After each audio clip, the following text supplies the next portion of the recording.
रात कालू और टुनटुनी अपने दोस्त की बर्थडे पार्टी से कार में वापस आ रहे थे। अरे यार, काफी देर हो गई उसके घर से निकलते निकलते।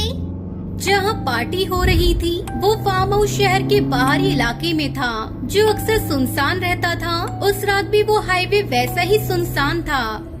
अरे यार, हमारी गाड़ी के अलावा इस रास्ते पर और कोई गाड़ी दिखाई नहीं दे रही। कालू कार चला रहा था। उसकी दोस्त टुनटुनी को उस रात की खामोशी से डर न लगी, इसलिए उसने गाड़ी में गाने चला रखे थे। पर फिर भी कालू को बहुत जोरों से नींद आ रही थी। बार बार उसकी आंखें झपक रही थी और उससे कार नहीं चलाई जा रही थी। अरे कालू, क्या यार, जरा ध्यान से चलाओ गाड़ी, बाद में घर जाकर सो जाना।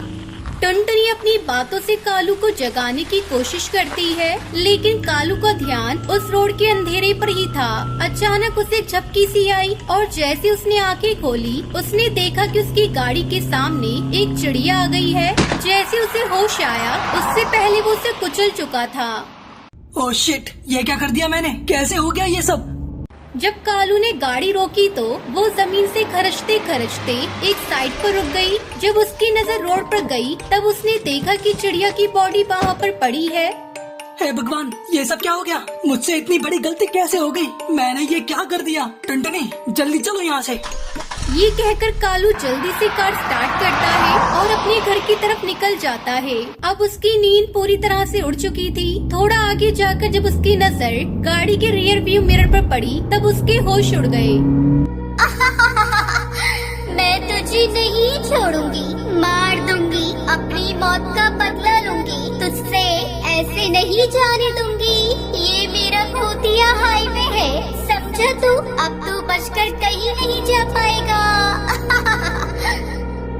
उस चिड़िया का शरीर गाड़ी पे पड़ा हुआ था और फिर कुछ पल में वो एकदम से गायब भी हो गई। टुनटुनी ये सब देख नहीं पा रही थी। घबराहट के मारे वो भी उसे कुछ नहीं बताता।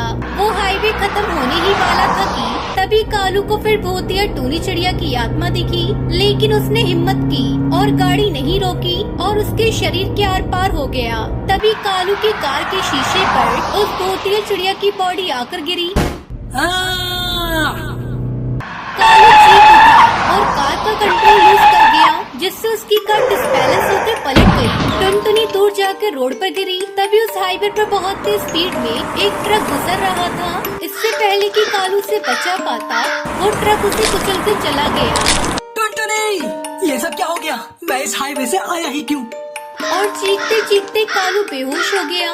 2 दिन बाद हॉस्पिटल में उसकी आँख खुली और डॉक्टर ने उसे बताया कि वो टुनटुनी को बचा नहीं पाए। जब कालू ने ये बात अपने दोस्त को बताई तो उसने कहा, हाँ यार, वो भूतिया हाईवे है, इसलिए रात में वहाँ से कोई भी गाड़ी नहीं जाती। हाँ यार, मुझसे बहुत बड़ी गलती हो गई, जिसकी वजह से टुनटुनी को अपनी जान गंवानी पड़ी। मैं अब कभी उस भूतिया हाईवे से नहीं जाऊंगा। अब भी कालू को रात के समय भूतिया हाईवे और भूतिया टूनी चिड़िया की आत्मा के सपने आते हैं, जिसे देखकर वो कांप जाता है। और भी वो भूतिया टूनी चिड़िया की आत्मा बहुत से पक्षियों को अपना शिकार बना रही है। वेलकम टू माय भूतिया हाईवे। ये सफर न होगा कभी खत्म।